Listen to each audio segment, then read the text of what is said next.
लेकिन अगर आप किसी ट्रेन का टिकट लेना भूल जाएं और उस ट्रेन में अनारक्षित डिब्बे आते हों, यानी सामान्य क्लास के डिब्बे आते हों, तो आप उस प्लेटफॉर्म टिकट से भी यात्रा कर सकते हैं। Rule number 1। बोले सर हम आपका वीडियो दिखा देंगे टीटी साहब को। बिल्कुल दिखा देना, वैलिड है हमारा वीडियो भी, क्योंकि हम पूरी तरह से आपको सारी जानकारी अप टू डेट दे रहे हैं। क्या जानकारी है कि अगर आप प्लेटफॉर्म टिकट लेकर भी ट्रेन के अंदर सफर करते हैं, अनारक्षित डिब्बे के अंदर यानी जिसमें रिजर्वेशन नहीं है, उस डब्बे में बैठकर आप जा सकते हैं। तो बोले इसका मतलब फिर तो बहुत ही बढ़िया है, मैं टिकट पे 80, 100, 50 रुपए क्यों खर्च करूं, 10 रुपए में यात्रा कर लूंगा। रुकिए, ये अधूरा ज्ञान है, अब पूरा ज्ञान भी ले लीजिए। पूरा ज्ञान ये है कि आप उस अनारक्षित टिकट के साथ तुरंत ट्रेन के समीप स्थित टीटी के पास पहुंचे हैं। जो टिकट चेकर आपके वहां प्रेजेंट हैं उनके पास पहुंचे और पहुंचकर उन्हें अपना टिकट दिखाएं कि सर मैं जल्दी में प्लेटफॉर्म टिकट लेकर चढ़ गया हूं, यह प्रमाण इस बात का है कि मैं इस प्लेटफॉर्म से चढ़ा हूं। क्योंकि ट्रेन तो हो सकता है बहुत दूरी से आ रही हो, पता चले कि टीटी यह मान ले कि ट्रेन जहां से शुरू हुई है आप वहां से चढ़ गए हैं। कुछ कलाकार सवाल कर सकते हैं, 10 रुपए भी क्यों खर्च करूं, मैं तो जाकर के टीटी से कह दूंगा कि साहब मैं तो यहीं से चढ़ा हूं। ऐसी स्थिति में टीटी थोड़े से अपने विवेकाधिकार का उपयोग लेकर आपको धमकाते हैं। क्या कहते हैं, आपसे यह कहते हैं कि आप जो टिकट लेकर आए, चूंकि टिकट तो है नहीं आपके पास, हम ये कैसे मान लें कि आप इसी प्लेटफॉर्म से चढ़े थे। अब चूंकि ये मानने का अधिकार आपके पास केवल कहने के अलावा कुछ नहीं है, आप तरह तरह के प्रमाण देंगे, लेकिन टीटी ये कहेगा कि ये ट्रेन अभी से 10 घंटे पहले जिस स्टेशन से चली थी, मैं तो वहां से डिस्टेंस कैलकुलेट करके आप पर जुर्माना लगाऊंगा, मतलब टिकट लगाऊंगा, साथ में जुर्माने के रूप में आपके ऊपर 250 रुपए मिनिमम लगाऊंगा। इस प्रकार की बहसबाजी से बचने के लिए यदि आप प्लेटफॉर्म टिकट लेकर चलते हैं तो आप यकीन मानिए आपको क्या देना होगा, अब मैं वो बताता हूं। आप प्लेटफॉर्म टिकट लेकर अगर एंट्री किए हैं, अनारक्षित डिब्बे में है, तो आपको केवल डिस्टेंस की यात्रा भर का किराया देना होगा, कोई पेनल्टी नहीं देनी होगी। अर्थात वो 250 रुपए का झमेला भी नहीं है। आप अनारक्षित डिब्बे में बैठे हैं, आप टीटी के पास जाएं और जाकर कहें कि सर मैं टिकट नहीं लाया। आजकल टीटीओ के पास में एक मशीन दे दी गई है, वो वहीं से निकालकर आपको टिकट दे सकते हैं। ठीक है, दैट मींस आपने केवल डिफरेंस अमाउंट पे करके अपनी सीट प्राप्त कर ली। जरूरी नहीं है कि आपको अनारक्षित डिब्बे में सीट मिल जाए, लेकिन आप ट्रैवल करने के भागीदार हो जाएंगे। क्लियर? तो पनिशमेंट से बचने का सबसे आसान तरीका, प्लेटफॉर्म टिकट लें, अनारक्षित डिब्बे में बैठें, टीटी देखते ही उससे जाकर मिलें और उनसे कहें कि प्लीज डिफरेंस अमाउंट क्रिएट कर दीजिए, मैं अपनी यात्रा पूरी कर लूंगा। क्लियर हो गया सर? लेकिन मान लो कोइंसिडेंशियली मैं टिकट ले जाना ही भूल गया, मैं जल्दबाजी में टिकट नहीं ले जा पाया, तो क्या करूं? चलिए ऐसी स्थिति में भी टीटी आपको ट्रेन से धक्का मारकर नहीं निकाल सकते, यह पहले जान लीजिए। अरे सर अगर ऐसा हो गया तो हम क्या करें? आज के सेशन में हम वो भी बताएंगे कि आप टीटी की शिकायत भी कहां कर सकते हैं। अरे सर कोई सुनता है क्या? मैंने अनुभव लिया है, वंस अपॉन ए टाइम मैंने इस बात का अनुभव लिया है कि एक बार मुझे असुविधा हुई थी, उस असुविधा की शिकायत मैंने उतर करके जब प्लेटफॉर्म पर की तो वहां पर सीनियर अधिकारियों ने जिस प्रकार से तुरंत कार्रवाई की वो काबिले तारीफ थी। मुझे पहली बार एहसास हुआ कि रेलवे कहने के लिए सरकारी है, लेकिन काम पूरी तत्परता से वैसे ही होता है जैसे किसी कॉरपोरेट में होता हो, जैसे किसी प्राइवेट संस्थान में तुरंत सुनवाई होती हो। रेलवे की कार्यशैली को देखकर मैं उस दिन अचरज कर गया कि मेरी शिकायत पर उन्होंने इतना तत्परता से काम किया कि वो अपने आप में मेरे लिए एक मिसाल और मेरे सामने इमेज मेकिंग बन गया। यदि आपको लगता है कि आपके साथ कुछ गलत हुआ है, किसी टीटी ने आपके साथ बदतमीजी की है, तो आप उसका कोई ना कोई फोटो या फिर वीडियो अपने साथ रख सकते हैं। यदि ऐसा भी नहीं है तो आप तुरंत वहीं से, मैं आपको नंबर बताऊंगा, आपको एप्लीकेशन बताऊंगा, आप वहीं से डायल करके उनकी शिकायत कर सकते हैं। आपकी बातों को रेलवे बहुत सीरियसली लेता है। ठीक है, बोले सर अगर मान लीजिए हम ट्रेन में एंट्री कर गए और हमारे पास टिकट भी नहीं है तो क्या होगा? तो अब आपके पास में यह अधिकार तो नहीं है कहने का कि मैं इस स्टेशन से बैठा था। आप कहिए तो टीटी के विवेक पर निर्भर करता है, वो आपकी इंसानियत, आपके व्यवहार को देखकर ये स्वीकार कर ले कि ठीक है आप इसी स्टेशन से चढ़े होंगे। तो ऐसी स्थिति में जहां से आप चढ़े हैं उसे मानकर जहां तक आप जाएंगे उसका आपके ऊपर जो टिकट बनता है वो लिया जाएगा, प्लस 250 रुपए अतिरिक्त लिए जाएंगे। लेकिन सर मैं बिना टिकट अगर चढ़ा हूं और मेरे पास यह बताने का भी प्रमाण नहीं है कि मैं कहां से चढ़ा हूं, तो ऐसी स्थिति में ट्रेन जहां से शुरू हो रही है वो अपने विवेक का उपयोग करके आपसे वहां से लेकर जिस डेस्टिनेशन तक आप जाएंगे वहां तक का टिकट प्लस 250 रुपए जुर्माना वसूल सकता है। इसीलिए मैं आपसे कह रहा हूं एक 10 रुपए का प्लेटफॉर्म टिकट आपके बहुत बड़े खर्चे को बचा सकता है। तीसरी बात, सर मैं मान लीजिए रिजर्व डब्बे में घुस जाऊं और मेरे पास में रिजर्व के नाम पर केवल वेटिंग लिस्ट का टिकट है जो मैंने विंडो से लिया है। मैंने कहा देखिए वेटिंग भी दो प्रकार की होती हैं। कौन कौन सी वेटिंग होती हैं? एक वेटिंग होती है जो आप विंडो से लेते हैं और एक वेटिंग होती है जो आप ऑनलाइन लेते हैं। ऑनलाइन वेटिंग टिकट का कोई महत्व नहीं है क्योंकि वो अपने आप कैंसिल हो जाती है। अगर आपने विंडो वाली वेटिंग टिकट ली है तो आप अगर घुस गए हैं आरक्षित डब्बे में तो आप टीटी से फिर तुरंत जाकर मिलिए, क्योंकि टीटी आपको उस ट्रेन को टिकट को कंफर्म करने की हैसियत रखता है। कैसे? समटाइम्स बहुत से यात्री ऐसे होते हैं जो टिकट तो करा लेते हैं लेकिन वो सीट पर अवेलेबल नहीं होते, यानी आते ही नहीं हैं। ऐसी स्थिति में उस टिकट को आपको दिया जा सकता है। पांचवी बात, बोले सर इन केस अगर मान लीजिए मैंने रिजर्वेशन कराया, ट्रेन मुझसे छूट गई तो क्या करूं?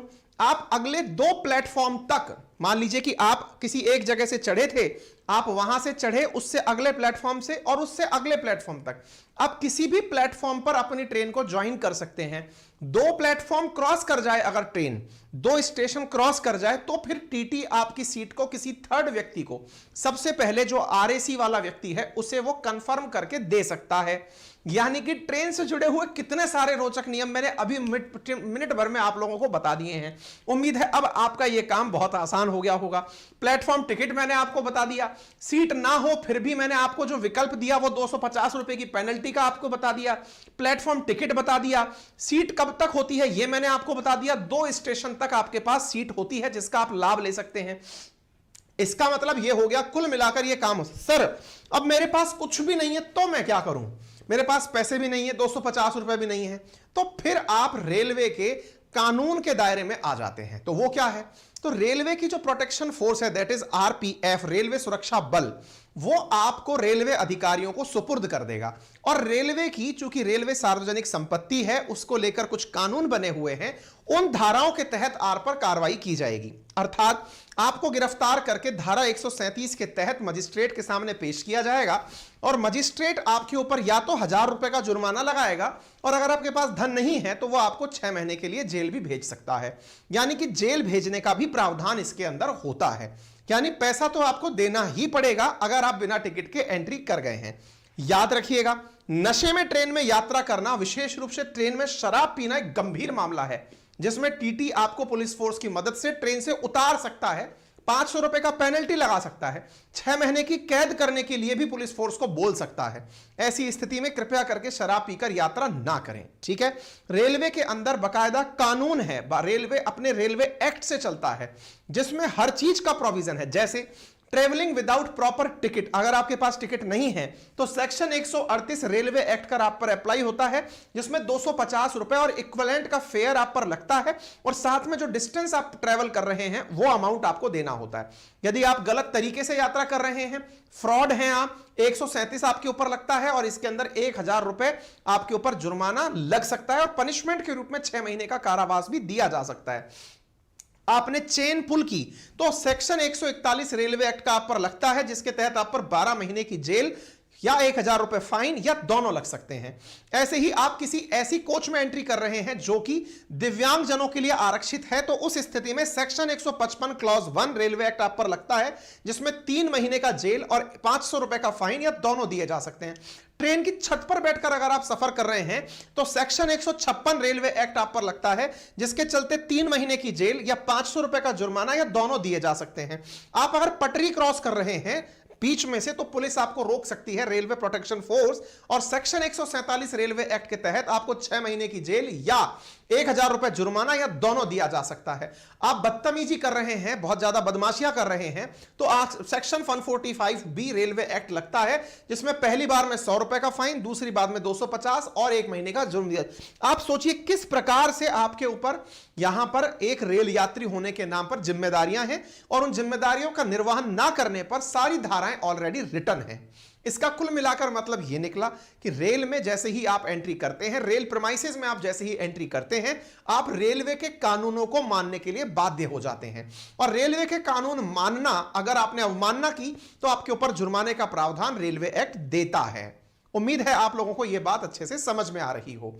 अब सवाल बनता है कि सर कोई इमरजेंसी की स्थिति आ गई और मैं ट्रेन में उस समय बैठकर यात्रा कर सकता हूं क्या? देखिए, अगर आपके पास ट्रेन का टिकट नहीं है, सबसे आसान तरीका जो आज तक आप करते हुए आए हैं, टीटी से मिलना। अब वो टीटी से मिलना, बोले हम तो पहले भी मिलते थे, उसको 100 रुपए पकड़ाते थे, फिर वो हमको कहता था ठीक है बैठ जाओ। नहीं, अब सरकार ने इससे बचने के लिए एक तरीका किया है। आप अधिकृत रूप से टीटी से मिल सकते हैं। जैसे बिना टिकट के अगर आप यात्रा कर रहे हैं तो उन्हें से मिलकर उनके पास में अब एक मशीन हाथ में दे दी गई है, जिससे वो ट्रेन में भी टिकट जारी कर सकता है। पहले टिकट विंडो पर मिलता था, लेकिन आप जैसे जो लोग हैं जो इमरजेंसी का शिकार हैं, उनके लिए अब टीटी को भी पावर दे दी गई है कि वो टिकट आपको अलॉट कर सके। हां, वो बात दूसरी है कि वो 250 रुपए का जुर्माना जरूर वसूलेगा, लेकिन आपको टिकट उपलब्ध करा देगा। ऐसी स्थिति में आप टीटी से खुद जाकर मिलने, यह आजकल सबसे बड़ी मशीन है, हैंडल मशीन बोलते हैं इसको, HHM, जो सबके हाथ में इलेक्ट्रॉनिक रूप से दे दी गई है। ठीक है ना? अच्छा, अगर सर वेटिंग लिस्ट क्लियर नहीं हुई तो भी आप टीटी के पास जाकर बोल सकते हैं, वो आपको बात करें। सर अगर मान लो टीटी जबरदस्ती मुझसे घूस न मांग रहा है तो क्या करें? तो मैं ये आपको बोल रहा हूं, आप रेलवे डिपार्टमेंट को लेटर लिख सकते हैं। रेलवे पुलिस से 155-210 नंबर पर कॉल या मैसेज करके आप शिकायत कर सकते हैं। यह नंबर आप लिख लीजिए। तीसरा, इंडियन रेलवे के पोर्टल पर भी शिकायत कर सकते हैं। गूगल प्ले स्टोर से इंडियन रेलवे का ऐप डाउनलोड कर उस पर भी शिकायत दर्ज कर सकते हैं। तो ऐसी स्थिति में टीटी की बदसलूकी पर शिकायत का प्रावधान है। सर टीटी अगर मतलब कैसी मशीन होती है, तो इनके हाथ में ऐसी मशीन आजकल दी जा रही है। सर अगर मान लो टीटी जो है मुझे कूट पीट दे तो क्या करें? तो ऐसी स्थिति में आप टिकट की उसकी वीडियो बनाकर शिकायत कर सकते हैं। सर मैं किसी और डेट का टिकट करा लिया, दूसरे दिन जा सकता हूं क्या? नहीं जा सकते, आपको विदाउट टिकट ट्रीट किया जाएगा। फिर यदि सर ऐसा है कि अगर वेटिंग क्लियर नहीं हुई है तो आप वेटिंग टिकट क्लियर नहीं हुई है, आपके पास प्रिंटेड फॉर्म में विंडो टिकट है, तो आप टीटी से बात कर सकते हैं, और वो बात करने पर संभव है कि आपको ट्रेन में जाने की स्थिति में पैसा रिटर्न करे। सर ट्रेन की टिकट कैंसिल ना हो और ट्रेन ही कैंसिल हो जाए तो पैसा रिफंड हो जाता है, लेकिन विंडो टिकट ली है तो आपको टिकट डिपॉजिट रिसिप्ट यानी TDR प्राप्त करनी होती है। बच्चों के लिए टिकट का क्या प्रावधान है? क्या बच्चों के लिए बर्थ अलॉट हो सकती है? बिल्कुल हो सकती है। यदि बच्चा 1 से लेकर 4 वर्ष का है तो चाइल्ड बर्थ और नो बर्थ दोनों ऑप्शन आते हैं। अगर आप सीट नहीं लेंगे तो बच्चा फ्री में यात्रा करेगा, लेकिन आपने सीट ली है तो पूरा चार्ज देना होगा। अगर 5 से 11 साल का बच्चा है, आपने बर्थ ली है, तो बर्थ स्थिति में आपको पूरा चार्ज देना होगा, और अगर आपने बर्थ उसके लिए अलॉट नहीं भी करवाई है तो भी आधा टिकट देना होगा। 12 साल से ऊपर के बच्चों के लिए पूरा टिकट देने योग्य होता है। सर मैं अगर कॉम्पिटिटिव एग्जाम देने जा रहा हूं तो उसके लिए कोई प्रावधान है क्या? बिल्कुल। उसकी स्थिति में क्या करना होता है? सरकार ने बहुत सारे प्रावधान इसमें दिए हुए हैं, और वो प्रावधान क्या है? अगर आप लोग मतलब घर और पढ़ाई के लिए छात्र अगर जनरल क्लास से स्लीपर क्लास से यात्रा करते हैं तो जो मासिक पास बनता है उस पर 50% की छूट है। SC ST के स्टूडेंट्स के लिए 75% की छूट है। सरकारी छात्र जो स्कूलों में पढ़ रहे हैं, ग्रामीण क्षेत्रों के बच्चों के लिए स्टडी टूर पर अगर जा रहे हैं तो साल में एक बार 75% की छूट दी जाएगी। मेडिकल और इंजीनियरिंग के प्रवेश परीक्षा के लिए अगर परीक्षा देने जा रहे हैं तो 75% की छूट दी जाएगी। UPSC और केंद्र की परीक्षाओं के लिए अगर आप पेपर देने जा रहे हैं, मेंस का एग्जाम देने जा रहे हैं, 50% की छूट दी जाएगी। 35 वर्ष तक की आयु में आप रिसर्च कर रहे हैं तो 50% की यात्रा पर छूट दी जाएगी। सरकारी नौकरी के लिए इंटरव्यू देने जा रहे हैं तो 50% की छूट दी जाएगी। नेशनल इंटीग्रेशन कैंप में हिस्सा लेने जा रहे हैं तो 40 से 50% तक की छूट दी जाएगी। यह आपको याद रखना होगा। याद रखें, यह छूट MST पर भी लागू है, यानी कि मंथली जो सीजनल टिकट बनाते हैं उस पर भी लागू होती है। इसके अलावा ट्रेन की बदसलूकी के बारे में बता दिया। सर ट्रेन में गंदे टिकट और बेड शीट आ जाए तो क्या करें? 139 नंबर है जिस पर आप खराब सर्विस की शिकायत कर सकते हैं। मौजूदा अटेंडेंट के पास एक डायरी होती है, उसमें भी आप लिख सकते हैं। रेल मदद ऐप पर शिकायत दर्ज करवा सकते हैं। इसके अलावा आप ई रेल हेल्प पर अपनी शिकायत दर्ज करके 56 161 पर भी भेज सकते हैं यदि आपके पास स्मार्टफोन नहीं है तो ये सारे फीचर आपके पास सुविधाएं ना मिलने पर है। ठीक है, अब एक इंपॉर्टेंट बात जो सबको बहुत ज्यादा जानना जरूरी है, और वो क्या है? समटाइम्स आप रेल की यात्रा कर रहे हैं, ट्रेन में चढ़े हुए आपको 10 बजे से पहले आप ट्रेन में चढ़ गए थे, आप ट्रेन में सो चुके हैं और अचानक आपको पता चलता है कि टीटी आपको लाइट जलाकर जगाकर ट्रेन का टिकट चेक करता है। वो नहीं कर सकता। रात 10 बजे से सुबह 6 बजे के बीच में ट्रेन टीटी आपका टिकट चेक नहीं कर सकता। सर लेकिन कई बार तो टीटी आता है रात को टिकट चेक करने। वो तब आता है जब आपने ट्रेन में एंट्री 10 बजे बाद के स्टेशन से की हो। मान लीजिए रात 12 बजे ही आपका स्टेशन आया है तो आपने फिर एंट्री की है, तो फिर रात को आकर वो टिकट चेक करता है। दूसरी बात, अगर आप यात्रा कर रहे हैं और आपको ट्रेन की मिडिल बर्थ अलॉट हुई है, क्या आप दिन के समय मिडिल बर्थ को खोलकर उस पर सो सकते हैं? जवाब है जी नहीं। रात को 10 बजे से लेकर सुबह 6 बजे तक ही मिडिल बर्थ वाला यात्री अपना बर्थ खोल सकता है, अदरवाइज आप उसे बंद करा सकते हैं। सर अगर बंद ना करे तो आपकी ट्रेन में ही आरपीएफ चल रही होती है, आप उससे शिकायत करके उस बर्थ को क्लोज करा सकते हैं। नाइट के समय सभी लाइट बंद करना होगा। रात के समय अगर कोई यात्री तेज आवाज में गाने बजा रहा है तो आप उसकी शिकायत कर सकते हैं। शांति के साथ यात्रा करना आपका अधिकार है। ट्रेन की ये सारी चीजें अगर आपको पहली बार पता चली हो तो जरूर मुझे बताइएगा, कमेंट बॉक्स के अंदर बताइएगा कि आपका इस तरह जानकारी प्राप्त करके अनुभव कैसा रहा। चैनल को पहली बार सुन रहे हैं तो सब्सक्राइब करें, सभी साथियों से इस अवेयरनेस को ज्यादा से ज्यादा साझा करें। राइट हैंड कॉर्नर पर नीचे सब्सक्राइब का बटन दिया हुआ है, अगर आप उसे दबा देंगे तो कोई चार्ज नहीं लगेगा। रेलवे की ट्रेन चेन खींचने पर तो चार्ज लगता है, लेकिन बटन दबाने पर कोई चार्ज नहीं लगता। खासियत यह है ऐसे वीडियो आपको आने वाले टाइम पर तुरंत मिलते रहेंगे।